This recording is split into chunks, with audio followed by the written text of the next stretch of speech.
team in Dortmund has worked hard to bring you EVEREST, the emergency ventilator.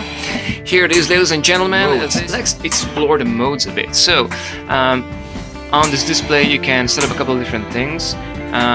You can have a control of the pressure. You have an overview of the settings over here. You can change the operations. Let's have a peek inside of it. So here is the air valve. This lets the air in. Here's the exhalation valve that lets the air out, and here is the oxygen valve that lets oxygen in. Here's the battery.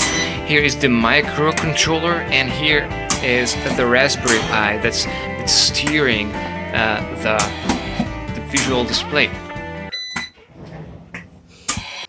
To our business plan.